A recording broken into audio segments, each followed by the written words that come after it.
Ako po ay nagsasabi sa iyo niyo ngayon, dalawang bagay lang.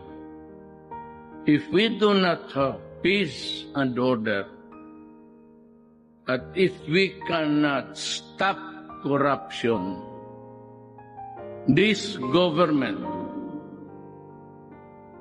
maybe our country,